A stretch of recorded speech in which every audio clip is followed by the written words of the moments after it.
తెలంగాణ రాష్ట్ర వ్యాప్తంగా కూడా స్థానిక సంస్థల సమరం మోగిందని చెప్పుకోవచ్చు. ముఖ్యంగా మహబూబ్నగర్ జిల్లా కేంద్రంలో ఉన్నటువంటి మహబూబ్ నగర్ గ్రామీణ మండలంలోని మొదటి విడత ఎన్నికలు జరగబోతున్నాయి. అయితే వివిధ గ్రామ పంచాయతీలకు సంబంధించి ఎన్నికల యొక్క ప్రచారం అయితే ముమ్మరంగా సాగుతుందని చెప్పుకోవచ్చు. ప్రస్తుతం మహబూబ్నగర్ రూరల్ మండలానికి సంబంధించి అప్పాయిపల్లి గ్రామంలో ఉన్నాం. మనం అప్పాయిపల్లి గ్రామంలో ప్రచారం అయితే ముమ్మరంగా జరుగుతుంది. పార్టీ అభ్యర్థిగా పార్టీ మద్దతు ప్రకటించినటువంటి అభ్యర్థి కూడా అనేక మంది కాంగ్రెస్ సీనియర్ నాయకులు కావచ్చు, అదేవిధంగా గ్రామంలో ఉన్నటువంటి నాయకులందరూ కూడా ముమ్మరంగా ప్రచారం అయితే కొనసాగిస్తున్నారు. ప్రస్తుతం కొంతమంది నాయకులు ఉన్నారు, మాట్లాడదాం.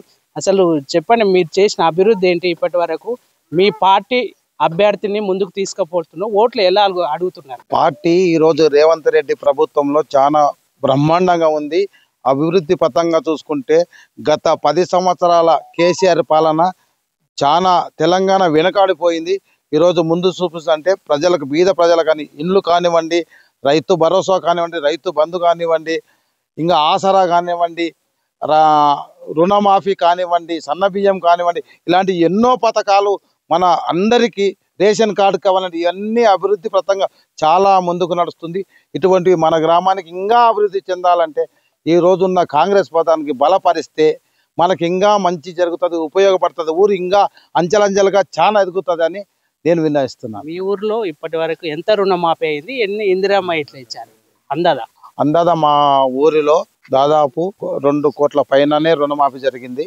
ఇంకా ఇండ్లు 30 ఇండ్లు శాంక్షన్ అయినాయి, 15 ఇండ్లు నడుస్తూ ఉన్నాయి, ఆచరణలో నడుస్తూ ఉన్నాయి. ఇంక చాలా రేషన్ కార్డు సంపూర్ణంగా మా ఊరికి సంపూర్ణంగా రేషన్ కార్డులు వచ్చినాయి, ఇంకా కొన్ని వస్తున్నాయి. ఇంకోటి కరెంటు బిల్లు రుణమాఫీ మొత్తం సంపూర్ణంగా ఉంది, అందరూ హ్యాపీగా ఉన్నారు. సో ఇది చాలా షార్ట్ టైంలో 2 సంవత్సరాల కాలంలోనే స్థానిక సంస్థలు అయితే వచ్చినాయి.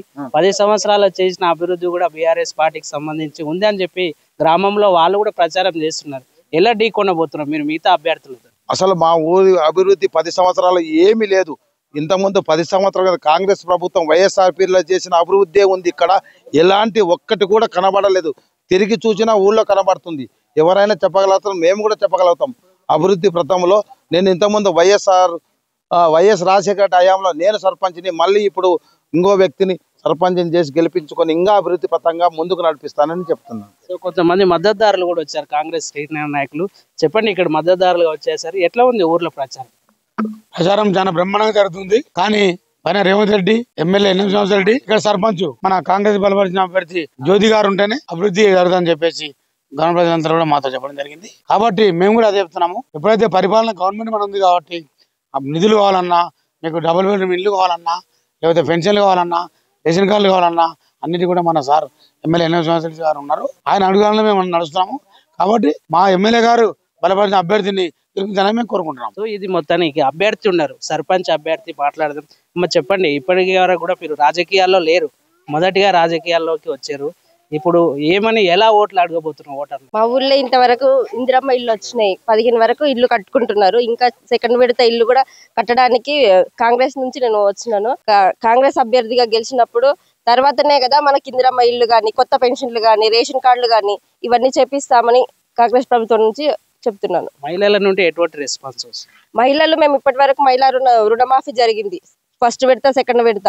మహిళలు నాకు ఏమంటే సపోర్ట్ చేయడానికి సిద్ధంగా ఉన్నారు. సో ఇప్పుడు మీ ముందున్న లక్ష్యం ఏంటమ్మా? ఒకవేళ సర్పంచ్ గెలిస్తే మీరు గ్రామ అభివృద్ధి కోసం ఏం చేయబోతున్నారు? లక్ష్యం ఏంటి? మా ఊర్లో కొత్త ఇందిరమ్మ ఇల్లు కట్టుకోవాలనుకుంటున్నాము, కొత్త రేషన్ కార్డులు చేసుకుంటున్నాము. రేషన్ కార్డ్స్ సన్న బియ్యం అయితే నడుస్తున్నాయి, మంచి నడుస్తున్నాయి మా ఊర్లో. ఇంకా ముందుకు ఇంకా ఏమంటారు అభివృద్ధి పథకాలు తేవాలనుకుంటున్నాం. అంటే గతంలో దళిత బంధు విషయంలో టీఆర్ఎస్ ప్రభుత్వం చాలా గ్రామాల్లో ఇచ్చింది, మీ గ్రామంలో ఏమైనా దళిత బంధు? ఒకటి రాలే.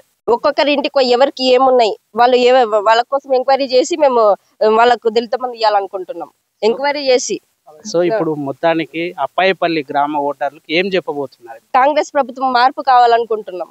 మన 10 ఏళ్ళ నుండి మనకు ఇల్లు రాలేదు, ఇప్పుడు ఇల్లు వచ్చినాయి, ఇల్లు కట్టుకుంటాం, మంచి సంతోషంగా ఉన్నాం. మన సర్పంచ్కి అరుణజ్యోతికి గెలిపిస్తాము.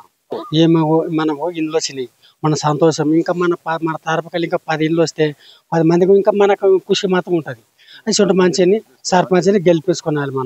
మన మంచితనానికి మంచిగా ఉండాలని చెప్తున్నాం. లక్ష్మమ్మ నాకు కూడా ఇల్లు వచ్చింది సార్, అంతా మంచిగా కట్టుకుంటున్నాము. ఒక బిల్లు పడ్డది, మళ్ళీ ఒక బిల్డింగ్ రన్నింగ్ ఉంది. ఇందిరమ్మ ఇచ్చింది, కాంగ్రెస్ ఇచ్చింది. ఏమి ఇబ్బంది లేదు, మంచిగా కట్టుకున్నాం. ఎదురు వాళ్ళకు కూడా చెప్తున్నాం, అందరు మంచిగా కట్టుకున్నాం. నాలాక మళ్ళీ కట్టుకోవాలి 5-6 మంది అని, మంచిగా చేయమంతా ఊరంతా రావాలని కోరుకుంటున్నాం. ఫస్ట్ కాంగ్రెస్ కొని నిలబడ్డాను, మళ్ళీ వార్డు నెంబర్కి నిలబడ్డాను.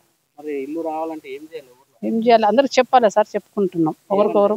మేము కూడా బాగుపడితే అంతా బాగుంటది. మీరు కూడా ఓటేసి గెలిపియాలి. కాంగ్రెస్ గుర్తుని అందరం బాగుపడి గెలిపించుకొని మనం ఇండ్లు తెచ్చుకోవాలి. మన ఇంటికి ఏమైనా ఉపయోగం ఉంటే చేసుకోవాలి మన ఊరికని కోరుకుంటున్నాం. ఇది మొత్తానికి ఏదైతే గ్రామంలో ఉన్నటువంటి గత 10 సంవత్సరాల కాలంలో ఎటువంటి అభివృద్ధి జరగలేదు. కేవలం 2 సంవత్సరాలలో కూడా పేదవాడి ప్రభుత్వాన్ని కాంగ్రెస్ ప్రభుత్వం పనిచేస్తుంది. ఏదైతే రాష్ట్రంలో కావచ్చు, జిల్లాలో కావచ్చు, కాంగ్రెస్ పార్టీకి సంబంధించినటువంటి ఎమ్మెల్యే, ముఖ్యమంత్రి ఉన్నారు. ఖచ్చితంగా గ్రామంలో కూడా గ్రామ సర్పంచి, ఖచ్చితంగా అదే అధికార పార్టీకి సంబంధించిన వాళ్ళు ఉంటేనే గ్రామ అభివృద్ధి అయితే జరుగుతుంది. కాబట్టి ఖచ్చితంగా రానున్న రోజుల్లో 11వ తారీఖు జరగబోయే ఎన్నికల్లో మా గెలుపు ఖచ్చితంగా ఉంటుందని చెప్పేసి అభ్యర్థి అరుణజ్యోతి అయితే తెలుపుతున్నటువంటి పరిస్థితి. ఇది ఇక్కడ తాజా పరిస్థితి. అభినవ్ భారత్, చందు, మహబూబ్ నగర్.